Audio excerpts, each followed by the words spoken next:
சொல்லுங்க சிவா சார். எங்க சார் யாரு? சார் வாங்க. நீங்க எனக்கு தெரியும், அது எங்க சங்கம் எல்லாத்துக்கும் தெரியும். ப்ரொடியூசரும் வந்து டைரக்டருக்கு பண்ணுங்கிறது இல்லை. இப்பெல்லாம் ஹீரோக்கள் கார் வாங்கி கொடுக்கறது, வீடு வாங்கி கொடுக்கறது, தொலைஞ்சு போன 15 பவுனை வாங்கி கொடுக்கறது கூட இருக்கு. இந்த படம் ஹிட் ஆனா ஒருவேளை நீங்க பண்ணுவீங்களா சார்? நீங்க ஃபர்ஸ்ட் எப்படி ஆரம்பிச்சீங்க? வல்லன்னு சொன்னேன். அதை நான் பண்ணும்போது உங்கள்கிட்ட தான் சொன்னேன், நீங்க வெளியில சொல்லவே கூடாதுன்னு தானே சொன்னேன். நீங்களே சொல்லலாமா? ஓகே. அதனால நம்ம பண்றது வெளியில தெரியாம தான் இருக்கும். அண்ட் அர்ஜுனுக்கு தெரியும் அது என்ன அப்படின்றது. வாழ்த்துக்கள் சார். இல்ல நீங்க கேட்டது என்னோட அவர் ரொம்ப ஹாப்பி. என்னன்னா இப்ப இங்க ஒரு 15,000 இங்க ஒரு 15,000 அந்த மாதிரி பிளான் பண்ணிருக்காரு. இல்ல ப்ரொடியூசர் எந்த அளவுக்கு உஷார் பாருங்க. 13 வருஷத்துக்கு முன்னாடி தங்க எந்த வேலை இருந்தா அதை போட்டு வாங்கி கொடுத்துடலாம் சார் அப்படின்றாரு. சார் கொஸ்டின் சாருங்க சார். சிவா சார், ஒரு ஃபங்க்ஷனில் ஒரு நடிகரை பற்றி சூப்பர் ஸ்டார்னு சொன்னதுக்கு பெரிய சர்ச்சை ஆகிடுச்சு. ஆனால் உங்களை வந்து அகில உலக சூப்பர் ஸ்டார்னு சொல்கிறாங்க. ஆனால் எந்த சர்ச்சையும் வரமாட்டேங்குது. இதுக்கு என்ன காரணம் சார்? நீங்கள் ஏதாவது தாஜா பண்ணி வச்சுருக்கீங்களா? இல்லை, இந்த சர்ச்சை வரலன்னு வருத்தப்படுறீங்களா? வருத்தப்படுறேன், சர்ச்சை வரலன்னு சொல்லிட்டு வருத்தப்படுறேன். இல்லை சார், நீங்கள் வருத்தப்படவே வேணாம். நான் ஆல்ரெடி சொன்ன மாதிரி தான் சூப்பர் ஸ்டார் அப்படின்றது வந்து தமிழ்நாடு, இந்தியா, அதான் நம்ம இந்த எர்த்து கேலக்ஸி அந்த அந்த பிளாக் ஹோல் அந்த மாதிரி போயிட்டோம் நம்ம. ஸோ அதனால் வந்து நம்ம வந்து அகில உலக சூப்பர் ஸ்டார் ஒரே ஒருத்தர் தான் ரவுண்டில் ரேஸில் ஓடிட்டு இருக்காரு. அவர் தான் லாஸ்ட்டு, அவர் தான் ஃபர்ஸ்ட்டு. இனிமேல் இன்னொருத்தர் வரவே முடியாது. ஓகேங்களா? வாழ்த்துக்கள் sir. Thank you sir. Thank you sir. Director sir, உங்களுக்கு ஒரு கொஸ்டின் சார். ஹீரோக்கு என்ன இருக்குது அவங்க வருவாங்க. இல்லை சார், அதாவது சந்திரசேகர் சார், சிவா சார் சொன்ன மாதிரி அவங்களால அவங்க மதர் பார்த்தது நானே பார்த்துருக்குறேன். என்ன கூட சொல்லுவாங்க கர்லிங்கர் அந்த மாதிரி. இப்போ சார் மாரி தான் ஆகிட்டேன். அந்த அளவுக்கு முக்கியத்துவம் போயிருக்குமா? ஏன்னா அவருக்கு அந்த படங்கள் அந்த காலத்தில் ஒரு தடவை மட்டும் இல்லை, பல படங்கள் இல்லை, அவ்வளோ பிரமாதமாக இருப்பார். அந்த மாதிரி ஒரு முக்கியத்துவம் இருக்குமா அவருக்கு? சார், அதாவது இந்த கதையை ஆரம்பிக்கிறதுக்கு நலன் சார் எங்களுக்கு ஒரு ஒரு ஒரு ஐடியா கொடுத்தாரு சார். அந்த ஐடியாவோட கேரக்டரே அவர் தான். ஸோ கண்ணபிரான்ற கேரக்டர் அவரை வச்சு தான் அவர் எங்களுக்கு ஐடியா கொடுத்தாரு. அதை வச்சு தான், அந்த கேரக்டரை வச்சு தான் நாங்கள் இந்த ஃபுல் கதையுமே நாங்கள் வந்து உருவாக்கணும். ரொம்ப இம்பார்ட்டண்டான ஒரு கேரக்டர் சார் அவர். சார் வாகை சார். சார் ஒரு செகண்ட் பத்திரிகையாளர் மன்னிக்கவும். அவசர வேலை காரணமாக திரு எம்எஸ் பாஸ்கர் ஒரு எமர்ஜென்சிக்காக கிளம்புறாரு. அவர் மட்டும். எல்லாருக்கும் என்னுடைய மனப்பூர்வமான நன்றிகள், வணக்கங்கள். தேங்க்யூ. Thank you sir. தேங்க்யூ. சரி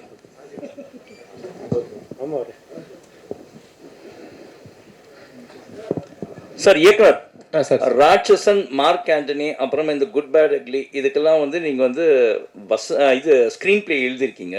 பட் இதெல்லாம் மற்றவங்களோட இயக்கத்தில் போச்சு. இப்போ உங்களோட இயக்கத்துக்கு நீங்களே தான் ஸ்க்ரீன் பிளேவும் எழுதியிருக்கீங்களே, இதில் என்ன ஸ்பெஷலாக இருக்குது? சார் அதான் சார், இப்போ நீங்கள் வந்து மார்க் ஆண்டனி பார்த்தீங்கன்னா ஒரு ஜேனரு, ராட்சசன் பார்த்தா டோட்டலாக ஒரு வேறு ஜேனரு. இப்போ நம்ம பண்ணியிருக்கிற இது எனக்கு எப்போதும் வந்து சினிமா வந்து ஒரு டீம் ஒர்க்னு நம்புகிறோம் சார். நம்ம ஒரு தனிச்சு நம்ம அப்படியே திடீர்னு ஒன்று புதுசாக நம்ம மைண்டுக்குள்ளே வந்துடுறா சார். இப்போ நான் இது வரைக்கும் சின்ன வயசுலேருந்து பார்த்த நண்பர்கள், படித்த புஸ்தகங்கள், அப்புறம் நான் பார்த்த விஷயங்கள், படங்கள், இதெல்லாம் வச்சு தான் நம்ம வந்து ஒரு கதையை உருவாக்க முடியும் சார். ஸோ இந்த கதைக்கு, இந்த சூதுவமுக்கு எனக்கு அதிகமான உதவி தேவைப்பட்டுச்சு. அதுக்கு தான் இப்போ யோகராஜா இருக்கட்டும், நலன் சார் டீம் கதிராக இருக்கட்டும், அந்த யோகியா இருக்கட்டும், அப்புறம் என்னோட நண்பர், என்னோட டைரக்ஷன் டீமாக இருக்கட்டும், இவங்க எல்லாரும் விவாதிச்சு ஒரு இதை அதை தாண்டி வந்து சொன்ன இல்லைங்களா, எங்களோட அந்த ஹெட் மாஸ்டர் இருக்கார் இல்லைங்களா, அவர் பேப்பர் தூக்கி மூஞ்சில் அடிச்சுக்கிட்டே இருப்பார். இந்த சீன் சூதுவம் கிடையாது, இந்த சீன் சூதுவம் கிடையாது. ஸோ அப்படி ரொம்ப கஷ்டப்பட்டு உருவாக்கப்பட்ட, அது கஷ்டம்னு சொல்ல முடியாது, அது எங்களுக்கு ரொம்ப ஜாலியாகவும் இருந்தது. நம்ம ஒரு பெஸ்ட் ஒன்று வர்றதுக்கு வேலை செய்கிற ஒரு ஜாலியும் இருந்தது. பெரும்பாலும் இந்த ப்ரொமோஷன்ஸ் படத்தை ரிலீஸ்க்கு ஒரு 2 நாள் 3 நாளைக்கு முன்னாடி வரும்போது ஹைப்பு கொடுக்கறதுக்கோசரம் இந்த படம் இப்படி ஒரு கலெக்ஷன் வரும்னு சொல்லுவாங்க. அப்புறமா வாயை பிளந்து பார்க்குற மாதிரி இருக்குன்னு தான் நிறைய பேர் சொல்கிறாங்க. உங்கள் படம் எந்த அளவுக்கு இருக்கும்? சார், நாங்கள் வந்து ரொம்ப ஆனஸ்ட்டாக ஒர்க் பண்ணியிருக்கோம் சார். அது எந்த மாதிரி இருக்குன்னு படம் பார்த்துட்டு ஆடியன்ஸு நீங்கள் கொடுக்குறது தான் சார் எங்களுக்கு. நாங்கள் முன்கூட்டி நல்லா இருக்குன்ற ஒரு விஷயம் மட்டும் தான் சார் சொல்ல முடியும். அது ஆடியன்ஸ் தான் சார் அதுக்கான சொல்ல முடியும். என்ன சொல்லுவாங்க, மக்கள் தீர்ப்பு மகிழ்ச்சியான தீர்ப்பு, முன்னாடி நம்ம தீர்ப்பு சொல்ல முடியாது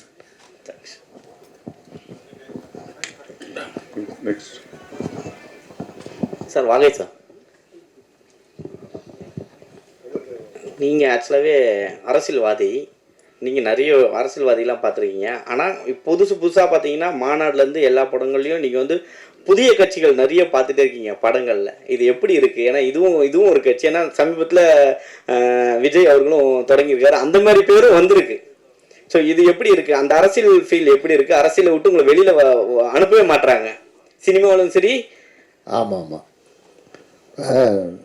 நான் வந்து என்னுடைய எய்மு எல்லாம் சினிமாவில் நடிக்கணும்னு வந்தேன். அடிப்படையில் நான் வந்து ஒரு திமுககாரன். அடிப்படையில் பள்ளியில் படிக்கிற காலத்துலேருந்து ஒரு திமுககாரன்.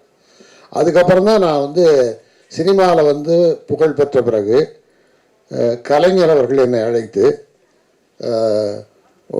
நடிகர் தலைவர் சிவாஜிக்கு பிறகு லட்சிய நடிகர் SSRக்கு பிறகு நல்ல தமிழ் பேசுகிற தமிழ் நடிகர் சினிமா உலகத்துக்கு கிடைச்சிருக்கிற, நீ நடித்தால் தூக்கு மேடையில் நிறைய வசனங்கள் இருக்கு, அதை நீ பேசினா தான் அதை பேச முடியும்.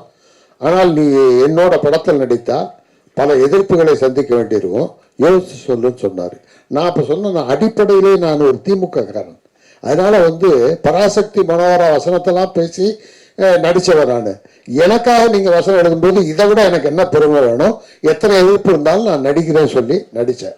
அதுக்கப்புறம் பல எதிர்ப்புகளையும் சந்தித்தேன். இப்போ நீங்கள் கேட்டீங்கல்ல, அது மாதிரி வரும்போது இப்போ நான் வந்து செல்ஃபின்னு ஒரு படத்தில் ஒரு கேரக்டர் ஒரு ஒரு கஷ்டப்படுற ஒரு குடும்பத்தினுடைய தந்தையாக நடித்தேன். இப்போ வந்து சலூன் ஒரு படத்தில் வேற கேரக்டர் பண்ணியிருக்கேன். ஆனால் நீங்கள் கேட்ட மாதிரி மாநாட்டில் ஒரு அரசியல்வாதி, இதுலேயும் ஒரு அரசியல்வாதி. இது அரசியல்வாதி என்னன்னா ஒரு நல்ல கண்ணியமான அரசியல்வாதி, அப்படி தான் நடிச்சிருக்கேன்.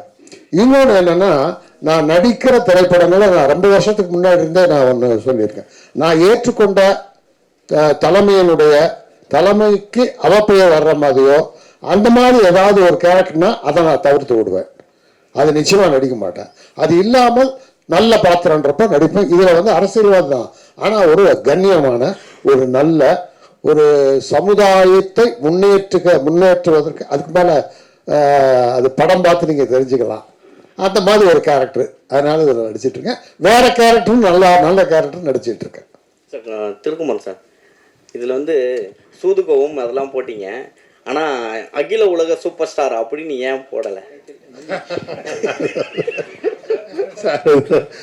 அவர் வந்து உலகத்துக்கே தெரிஞ்சவர், எல்லாருக்கும் தெரிஞ்சவரை பத்தி நம்ம போட்டுதான் அவரை காட்டணுன்ற அவசியம் இல்லை, அதனால இல்ல. ஆக்சுவலா அவர் படம்னாவே எல்லாருமே குட்டீஸ்ல இருந்து எல்லாருமே SK மாதிரி எல்லாருமே அவர் கவர் பண்ணிட்டாரு. அவர் படம் விரும்பி போய் பார்ப்பாங்க. இது வரைக்கும் இதுவும் ஆகல.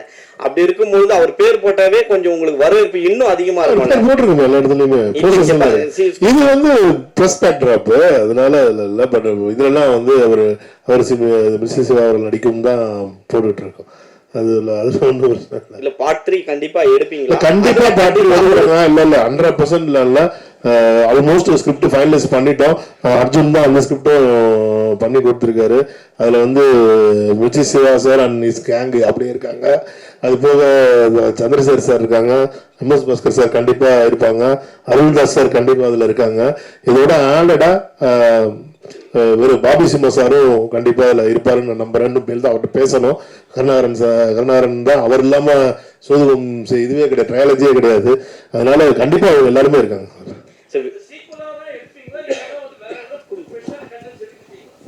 இல்ல கண்டிப்பா இல்ல. இது வந்து எப்படின்னா, இப்போ ஒரு ஆஃப்டர் கொரோனாவுக்கு அப்புறமான காலகட்டம் வந்து சினிமா வந்து ஒரு டைப்பான ஒரு ட்ராக்ல போயிட்டு இருக்கு. இப்போ வந்து பார்த்தீங்கன்னா இண்டிவிஜுவல் ப்ரொடியூசர்ஸே கிடையாது, எல்லாமே கார்பரேட் மட்டும்தான் இங்கே படம் எடுத்துட்டு இருக்காங்க. ஏன்னா இன்னைக்கு சினிமா எடுக்கிற பொருட்செலவு வந்து பார்த்தீங்கன்னா அவ்வளவு ஹையாக போயிட்டு இருக்கு. இன்னைக்கு வந்துட்டு ஒரு 200 கோடி மினிமமாக ஒரு ஆர்டிஸ்ட் வச்சு படம் எடுக்கனால இன்னைக்கு 100 கோடி இல்லாமலாம் ஒரு படம் எடுக்க முடியாது அப்படின்ற சூழ்நிலைக்கு சினிமா போயிடுச்சு. அப்படிப்பட்ட காலகட்டத்தில் எங்களை மாதிரி ஒரு கண்டென்ட் ஓரியன்டா ஃபிலிம் எடுக்கிறோம், ஒரு சின்ன படம் எடுக்கிறோம், ஒரு நியூ டெக்னீஷியன்ஸ் நியூ ஆர்டிஸ்ட் அப்படின்ற அவங்களோட நம்ம படம் பண்றோம் அப்படின்னா அதை மக்கள் மத்தியிலையும் கொண்டு போய் சேர்க்கறதுக்கு வந்து ஏதாவது ஒரு புல்லு தேவைப்படுது. ஒரு பெரிய அந்த அவங்க பண்ற செலவுக்கும் அவங்க கொடுக்குற பப்ளிசிட்டிக்கும்லாம் நம்மளால ஈடு கொடுக்கவே முடியாது. அப்போ இப்போ இன்னைக்கெல்லாம் ஒரு படத்துக்கு 20 கோடி ரூபாய் பப்ளிசிட்டியே பண்ண ஆரம்பிச்சிட்டாங்க. நம்ம அவ்வளோ பட ப்ரொடக்ஷன்ல கூட நம்ம அவ்வளோ பண்றது இல்லை. அப்படி இருக்கும்போது இந்த சோதனை டைட்டில் வந்து இத்தனை கலைஞர்கள் இது நல்ல கலைஞர்கள் நடிச்சு நல்ல படமா வந்திருக்கு. இதை மக்கள் மத்தியில் கொண்டு போய் சேர்க்கறதுக்கு இந்த டைட்டில் யூஸ் ஆகுதுன்னா அதுல ஒன்றும் தப்பு இல்லைன்றதுதான் என்னோட பாலிசியா இருக்கு. சார் ஃபர்ஸ்ட் வந்து இங்க சூதுகம் 2 ஃபர்ஸ்ட் வந்து நம்ம விஜய் சேதுபதி நடிச்சாங்க. ஏன் அவர் இதை போடல? அதை விட கம்ஃபர்ட்டாக வந்து நம்ம சிவன் இருக்கிறதுனால போட்டிங்களா, இல்லை அவர் காமெடி வயசுல அடிச்சு தூக்கிடுவாரு, விஜய் சேதுபதி காமெடி அவ்வளோ வராதுன்னு சொல்லிட்டு போட்டுக்கிறீங்களா? அப்படி இல்லை, சூதுகம்ல காமெடி பண்ணிருப்பாரு. அவருக்கு வந்து அப்ப வந்து காமெடி பண்ணாரு. வந்து அந்த கேரக்டர் இல்ல. இப்ப வந்து இந்த சூதுகம் 2ல வந்து விஜய் சேதுபதி சார் ரீப்ளேஸ் பண்ணி சிவா கேரக்டர் கிடையாது. சூதுகம் 2ல வந்து சூதுகம்ல வந்து தாஸ்ன்ற கேரக்டரா விஜய் சேதுபதி சார் நடிச்சிருந்தாங்க. சூதுகம் 2ல தாஸ்ன்ற கேரக்டரும் இருக்கு, குருநாத்ன்ற கேரக்டரும் இருக்கு. ரெண்டு கேரக்டர்ஸுமே இருக்கு அதுக்குள்ள. இது வந்து தாஸ்ன்ற கேரக்டர்லாம் விஜய் சேதுபதி ரீப்ளேஸ் பண்ணிட்டு மிர்ச்சி சிவா சார் நடிக்கல. இஸ் கேரக்டர்ஸ் என்டிலிட்டி வந்து அந்த யூனிவர்ஸுக்குள்ள இவரும் ஒரு கேரக்டரா உள்ள வந்திருக்காங்க. சார் ஒரு ப்ரொடியூசரா நீங்க ஒரு விஷயம் சொல்லுங்க சார். இப்போ என்னன்னா, இப்போ வந்து படத்தை ப்ரொமோஷன் படத்துக்கு பண்ணிட்ட பிறகு படம் ரிலீஸ் ஆகும்போது ரிவ்யூன்னு ஒரு விஷயம் வருது சார். அது வந்து பாசிட்டிவ் நெகட்டிவ் நிறைய வருது. அது நீங்க எப்படி பாக்குறீங்க? ஏன்னா இப்போ வந்து பப்ளிக் ரிவ்யூ கொடுக்குறாங்க. பப்ளிக் கொடுத்த விஷயத்த வந்து நம்ம வந்து போடக்கூடாதுன்னு சொல்றது யாருக்கும் உரிமை கிடையாது. ஆனா வந்து ஒரு விஷயம் ஒருத்தர் சொல்றாரு, இது மாதிரி பண்ணாதீங்கன்றாரு. அது நீங்க எப்படி பாக்குறீங்க? ஏன்னா ப்ரொடியூசருக்கு தான் வந்து லாபம் நஷ்டம் ஒரு விஷயம் இருக்கு. நீங்க எப்படி பாக்குறீங்க சார்? இந்த சினிமா வந்து பாத்தீங்கன்னா ஒரு படம் எடுத்து முடிக்கிற வரைக்கும் தான் நம்ம கையில இருக்கு. படம் எடுத்து முடிச்சாச்சுன்னா அது வந்து பப்ளிக்கோட ப்ராப்பர்ட்டியா மாறிடுது. ஒரு படத்தை வந்து நல்லா இருக்குன்னு சொல்லி இருக்கிற ரசிகர்கள் தான் நம்மளை இவ்வளவு பெரிய ஆளாவும் ஆகுறாங்க. யாருக்கோ ஒருத்தருக்கு ஒரு ஸ்டார்டம் வருது, ஒரு பட்டம் கிடைக்குது அப்படின்னாலே அது வந்து அத்தனை நாள் அவங்க நடிச்சப்போ அந்த ரசிகர்கள் பார்த்து அவங்களை கொண்டாடி அந்த ரசிகர்களோட இதுதான் நம்மளை வந்து கொண்டு வந்திருக்கு. ரெண்டாவது, இன்னைக்கு ரிவ்யூஸ்ன்றதை பார்த்துட்டீங்கன்னா ஒரு காலத்துல சினிமாவில் வந்து ஒரு பேப்பர்ல ரிவ்யூ வரும். தினத்தந்தியில பல மேகசின்ஸ் இருக்கும், ஆனந்தவுடன் இந்த மாதிரி மாலை இந்த மாதிரி பேப்பர்ல விளம்பரம் வரும். நாங்கள் சின்ன வயசுல இருக்கிற காலத்திலாம் பேப்பர் படிக்கிற காலம் டீ கடைக்கு போவோம். அங்கே டீ கடையில் வந்து 10 பேர் உட்காந்து இந்த படம் நேற்று நல்லா இருந்துச்சு அப்படி பேசிட்டு இருப்பாங்க. அன்னைக்கு டீ கடையில் உட்காந்து பேசுறது இன்னைக்கு ஃபேஸ்புக்லயும் ட்விட்டர்லயும் யூடியூப்லயும் உட்காந்து பேசிட்டு இருக்காங்க. இது வந்து எவாலுவேஷன் நான் பாக்குறேன். எவாலுவேஷனுக்கு எதுவுமே நம்ம அடாப்ட் ஆகணுமே தவிர அதை வந்து அப்போஸ் பண்ண முடியாது. நம்ம அப்போஸ் பண்ணணும்னு நம்ம சொன்னாலுமே அதை அப்போஸ் பண்ணவே முடியாதுன்றதுதான் உண்மை யதார்த்தம். நீங்க கலா யதார்த்தம் என்னன்னா, யூடியூப்ல போய் யாரையும் பேசாதீங்க, ட்விட்டர்ல யாரையும் போஸ்ட் பண்ணாதீங்களோ, ஃபேஸ்புக்ல யாரும் போஸ்ட் பண்ணாதீங்க, வாட்ஸ்அப்ல யாரும் ஃபார்வர்ட் பண்ணாதீங்களோ, நம்மளால கண்ட்ரோல் பண்ணவே முடியாது. இதுதான் நியூ நார்மல். இதுதான் இன்னைக்கு இருக்க உலகம். இந்த உலகத்துக்கு நம்ம அடாப்ட் ஆகிட்டா நமக்கு நல்லது. இந்த இதை வந்து நான் எதிர்த்து நிற்கிறேன் அப்படின்னா கால வெள்ளத்தில் நம்ம காணா போறோமே தவிர நம்ம வளர முடியாதுன்றது என்னோட கருத்து, என்னோட ஒப்பீனியன். நான் அது மற்றவங்களுக்கு கூட நீங்கள் இப்படி இருங்கன்னு நான் சொல்ல விரும்பல. சந்திரசேகர் சார், உங்களுக்கு சார் 45 வருட காலமாக நீங்க நடிச்சிட்டு வர்றீங்க. அப்போ இருந்த ஜென்ரேஷன் வந்து வேற, இப்போ இருக்கிற வேற. ஏன்னா இப்போ இருக்கிற ஒரு ஹீரோவாக இருந்தாலும் சரி, உடனே கேரவன் போயிடுறாங்க, ஒரு செகண்ட்லி கேரவன் போயிடுறாங்க, உள்ள போயிட்டு வர மாட்டாங்க. டைரக்டர் வெளியே நின்று கத்துன்னு கத்துற அசிஸ்டன்ட் டைரக்டர்லாம் போய் நிற்கிறாங்க. இப்போ நீங்க அப்போ பார்த்ததுக்கும் இப்போ இருக்கிற ஆர்டிஸ்டுக்கும் என்ன வித்தியாசம் பார்க்குறீங்க சார்? அப்போ என்னன்னா கேரவன் அந்த மாதிரி இல்லை. ஒரு அவுட்டோர் ஷூட்டிங் போனால் கூட ஒரு வீட்டில் தான் எல்லாரும் ஒன்றா உட்காந்துருப்போம். இல்லை ஷூட்டிங்க்கு பக்கத்தில் வீடே இல்லைன்னா ஒரு மரத்தடியில் எல்லா ஆர்டிஸ்டும் உட்காந்துருப்போம். அப்போ அங்கே என்னன்னா எல்லா விஷயமும் பேசுவோம், அரட்டை அடிப்போம், எல்லா விஷயங்களும் பேசுவோம். அதுக்கப்புறம் சரி இப்போ எடுக்க போகிற ஷாட்டு, இந்த சீன் இருக்குல்ல, இந்த சீனில் உன் டைலாக் என்ன, என் டைலாக் இது, நீ இதை சொல்லு, நான் அதை சொல்கிறேன், இது வேண்டாம், இந்த டைரக்டரை கூப்பிட்டு இப்படின்லாம் இதெல்லாம் ஒரு அந்யோன்யம் இருக்கும். மத்தியானம் என்ன சாப்பிடலாம், உனக்கு என்ன, இது மாதிரி ரொம்ப ஒரு அந்யோன்யம் இருந்தது. அது இப்போ குறைஞ்சிருக்கு. அது வந்து இப்போ குறைஞ்சிருக்கு. இப்போ வந்து என்னன்னா தனித்தனியாக இருக்கும். ஆனால் ஒன்று, விஞ்ஞான வளர்ச்சியில் வந்து பல விஷயங்கள் வந்து கொஞ்சம் தவிர்க்க முடியாத சில விஷயங்கள் இருக்கும். ஆனால் அதனால் எந்த வகையும் சினிமா வந்து இறங்கிருச்சு அப்படின்னு சொல்ல முடியாது. சினிமா பிரமாதமாக இருக்கு. சினிமா இன்னைக்கு முன்னேற்றமாக இருக்கு. அன்னைக்கு நாங்கள்லாம் ஒன்றா இருந்ததுனால பிரமாதமாக நடித்தோம். இன்னைக்கு எல்லாம் கேரவன் இருந்து வர்றதுனால நடிப்பு கம்மியாக இருக்குன்னு சொல்ல முடியாது. பின்னி எடுக்கிற நடிகர்கள்லாம் வந்துட்டாங்க. ஒன்றும் இல்லை, உதாரணத்துக்கு இப்போ கருணா உட்காந்துருக்காரு, பல விதமான காமெடி மட்டும் இல்லை, கேரக்டர் ரோல் பண்ணுறாரு, எல்லாம் பண்ணுறாரு. இப்போ சிவா இருக்காரு. சிவா எனக்கு தெரிஞ்ச சிவா இல்லை, சினிமாவில் ஸ்க்ரீனில் பார்க்காத சிவா இருக்கார்ல, அவர் ஒரு அற்புதமான நடிகர், ஒரு சீரியஸ் நடிகர். அதுக்கான சில காட்சிகளை நான் ஒரு படத்தில், சலூன் படத்தில் பார்த்தேன். ஸோ அந்த மாதிரிலாம் வந்து ரொம்ப யங்கர் ஜென்ரேஷன் ரொம்ப பிரமாதமாக இருக்காங்க, படத்தை உள்வாங்கிக்கிறாங்க. அதனால வந்து சில குறைகளும் இருக்கிறது, நிறைகளும் இருக்கிறது. ஆனால் வளர்ச்சி தான். சார் கருணாகரன் சார், ஒரு கேள்வி. நீங்க இப்போ சின்ன திரை பக்கம் போனதுக்கப்புறம் நிறைய சினிமாவில் காணும். ஆனால் அங்கேருந்து இங்கே வந்தவங்க நிறைய இருப்பாங்க. இங்கேருந்து அங்கே போயிட்டு நாங்கள் அவ்வளோ டேலண்ட் உங்கள்கிட்ட. அது எப்போ வேணாலும் டிவியில் பார்க்க முடியுது. வீட்டில் இருக்க லேடிஸ்லாம் பார்க்குறாங்கன்னு நினைக்கிறேன். ஓகே, இல்லை ஆக்சுவலாக ரொம்ப கஷ்டங்க. சிவா சார் அடிக்கடி ஹோஸ்ட் பண்ணிடுறாரு நிறைய ப்ரோக்ராமு. அந்த ப்ரோக்ராம் நான் பண்ணும்போது ஒரே நாளில் 4 எபிசோட் எடுப்பாங்க. காலையில் 9 மணிக்கு ஆரம்பித்து நைட்டு 3-4 மணி ஆகிடும். ஸோ அந்த எனக்கு ஆனால் பண்ணுறதுக்கு இன்ட்ரெஸ்டிங்காக இருந்தது. ஃபஸ்ட் டைம் பண்ணும்போது கஷ்டமாக இருந்தது. இப்போ திரும்ப கிடைச்சாலும் பண்ணுவேன் கண்டிப்பாக. சரி சார், சூதுகோவும் அப்படின்னு சொல்கிற வார்த்தை வந்து பார்த்தீங்கன்னா அடிக்கடி அம்மா வந்து எலெக்ஷன் டைமில் யூஸ் பண்ணாங்க, புரட்சி தலைவி. அதே போல் இந்த நாடும் நாட்டு மக்களும் அப்படின்றது பியூ சின்னப்பா அவர் யூஸ் பண்ணது. அது ரெண்டுமே வந்து பயங்கர ஒரு ஸ்ட்ராங்கான வார்த்தை. இதை எப்படி நீங்கள் வந்து பிடிச்சி இதில் வச்சிருக்கீங்க? சூதுகம் டைட்டில் நலவோட டைட்டில், இது நான் பிடிச்ச டைட்டில் கிடையாது, அவர் வச்ச டைட்டில். பேசிக்காக சூதுகம் வந்து ஒரு காமெடி படம். இது சூதுகம் 2 வந்து ஒரு பயங்கரமான காமெடி படம். அது வந்துட்டு முதல்ல சூதுகமே வந்து ஒரு பொலிட்டிக்கல் சட்டையர் தான். இன்னைக்கு சமுதாயம் எப்படி இருக்குன்ற ஒரு சட்டரிக்கலாக சொன்னாங்க அவங்க. சூதுகம் படத்தில் வந்து இன்னைக்கு சொசைட்டி எப்படி அவால்வ் ஆகிட்டு இருக்கு, நம்மளை சுற்றி இருக்க சொசைட்டி எப்படி அவால்வ் ஆகிட்டு இருக்குன்றத எந்த விதமான பவுடர்லாம் போடாமல் மேக்கப்லாம் போடாமல் பட்டவர்த்தனமாக மூஞ்சில் அடிச்ச மாதிரி சொன்ன படம். அதை வந்து ஃபன்னாக காமெடியாக டெலிவரி பண்ணியிருந்தாங்க. அதே மாதிரி தான் இந்த படமும். அதான் நீங்க படம் பார்த்தீங்கன்னா கண்டிப்பா புரியும் இந்த டைட்டில் ஏன் வந்து இதுல சூதுகம் கீழே நாடு நாட்டு மக்கள்னு இருக்கு அப்படின்றது. கண்டிப்பா நீங்க படம் பார்த்தீங்கன்னா புரியும். அதே மாதிரி ஏன்னா இந்த இதுல வந்து பாத்தீங்கன்னா இந்த நாடு நாட்டு மக்களும் மட்டும் இல்லை, இப்போ அர்ஜுனோட இதுவே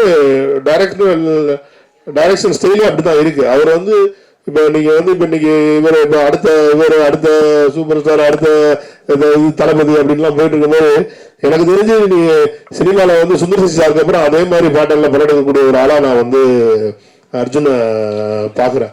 என் ஃபியூச்சர்ல வந்து கண்டிப்பா இன்னைக்கு சுந்தர் சி சார் எப்படி ஒரு 30 ஆண்டு காலத்தை தாண்டி சினிமாவில் இன்னும் ஒரு பெரிய ஹிட் இயக்குனராக இருக்காரு, அதே மாதிரி அர்ஜுனுக்கும் ஒரு மிகப்பெரிய லாங்கிட்டி இந்த சினிமாவில் கிடைக்கும். ஏன்னா அவரோட ஸ்டைல் ஆஃப் மூவி மேக்கிங், அந்த ஸ்டைல் ஆஃப் கிரியேஷன், அவர் யோசிக்கிற விதம் எல்லாமே அந்த மாதிரியான ஒரு பயங்கர காமெடியான வேலையா இருக்கு. அதுவும் மக்களுக்கு புரியுற மாதிரி ஒரு எளிமையான காமெடியா அவர் பண்றாரு. இப்போ சூதுகம்ல பாத்தீங்கன்னா சூதுகம் வந்து ஒரு மிகப்பெரிய ஹிட் கல் கிளாசிக். ஆனா அது கலெக்ஷன் பாத்தீங்கன்னா ரொம்ப சி சென்டர்னு சொல்லக்கூடிய ஏரியாக்கள்ல வந்து கம்மியா இருக்கும். ஏன்னா அந்த படத்தோட காமெடி வந்து அவங்களுக்கு சரியா புரியல, ரீச் ஆகல அவங்களுக்கு. பட் இந்த படம் அப்படி இருக்காது. இந்த படம் வந்து அனைவருக்கும் போய் புரியும், அந்த அனைவரும் ரசிச்சு சிரிப்பாங்க. ஏன்னா அந்த மாதிரியான ஒரு காமெடியா அவர் எடுத்திருக்காரு. சார் அவர் உங்களை டைரக்டர் கொஞ்சம் குறைவா சொன்னாலும் நீங்க அவ்வளோ நிறைய சொல்லிட்டீங்க. அவர் குறைவா சொன்னாலும் நான் பார்க்கல, நேச்சுரல் அவர் சொல்றாரு, அவ்வளவுதான். அதெல்லாம் குறைவா எடுத்துக்க மாட்டேன். ஏன்னா நான் எப்படி இருக்கணும் அவர் வந்து என்னை பத்தி பிரதிபலிக்கிறாரு. அதனால அதுதான் என்னோட கேள்வி. ஆக்சுவலா வந்து நீங்க ஒரு டைரக்டர், படம் பார்த்துட்டீங்களா? படம் பார்த்துட்டேன். அதே மாதிரி அவர் வந்து உங்களோட அப்பா அம்மா அப்படின்ற மாதிரி சொன்னாரு. அப்பா அம்மாவில் 2 கேட்டகரி, இந்த மாதிரி எல்லாத்தையும் வாங்கி கொடுக்குறவங்க, கண்டிஷனாக வளர்க்குறாங்க. கண்டிஷனாக வளர்க்குற பிள்ளைங்க டிஸ்டிங்ஷனில் பாஸ் பண்ணோம், இந்த படமும் அந்த மாதிரி பாஸ் பண்ணணும். அது மாதிரி கேரக்டர் எல்லாருமே, கருணாகரன் சார், வாகை சந்திரசேகர் சார், அது மாதிரி அருள்தாஸ், MS பாஸ்கர் எல்லாருமே பொறுக்கெடுத்து போட்டிருக்க மாதிரி தெரியுது. நீங்களா ஒரு 2 பேர் இது அதெல்லாம் அவர் தான் காஸ்டிங்லாம் டைரக்டர் தான் சேரும். அதே மாதிரி இந்த படத்தையும் நாங்கள் பார்த்துட்டோம். நாங்கள் எல்லாருமே பார்த்துட்டோம். எங்கள் ஃப்ரெண்ட்ஸ் அண்ட் ஃபேமிலியோட ஒரு 100-150 பேர் தேட்டரில் உட்காந்து பார்த்தோம். எல்லாருமே பயங்கரமாக கைதட்டி சிரித்து ரசித்தாங்க படத்தை. ஸோ அதே எஃபெக்ட் வந்து தேட்டர்லேயும் இருக்குன்னு நாங்கள் நம்புகிறோம். இந்த கேரக்டர் சூஸ் பண்ணது, இதுக்கான அந்த அவங்க எப்படி இருப்பாங்க, அந்த டிசைன்ஸ், இது எல்லாமே பண்ணது வந்து இயக்குனர் தான், அர்ஜுன் தான். அதே மாதிரி அவரும் டிஸ்டிங்ஷனில் பாஸ் பண்ணிடுவார், கண்டிப்பாக பாஸ் பண்ணிடுவார் நான் நம்புகிறேன். சிவா சார், ஆக்சுவலாக இதில் வந்து ஒரு ட்ரைலரில் ஒரு டைலாக் வருது, பெண்கள் வந்து கற்பனையே வாழ்த்தா நல்லது, கல்யாணம் பண்ணாதுன்னு. அது நீங்களா யோசிச்சிங்களா, இல்லை டைரக்டர் யோசிச்சாரா, இல்லை ப்ரொடியூசர் சொன்னதா? இல்லை, ஆனால் அந்த டைலாக் சொல்லும் போது மட்டும் இது இருக்க கை தட்டாத நிறைய பேர் ஏன் இங்கே கை தட்டினீங்க அப்போனா வந்து எல்லார் லைஃப்லையும்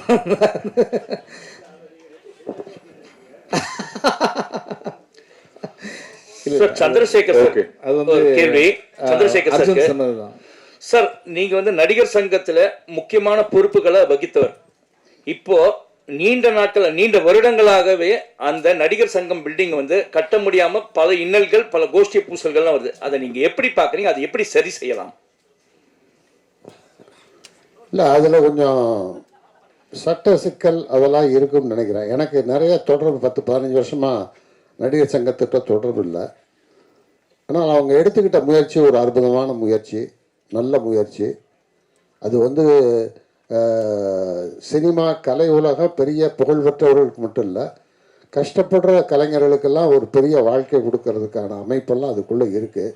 வருமானங்கள் வருவதற்கான வாய்ப்புகள்லாம் இருக்குது. அதனால் இந்த குறைகளை எல்லாம் நிவர்த்தி செஞ்சுட்டு சீக்கிரமாக முடித்தாங்கன்னா அது ஒரு பிரம்மாண்டமான ஒரு அமைப்பாக இருக்கும்.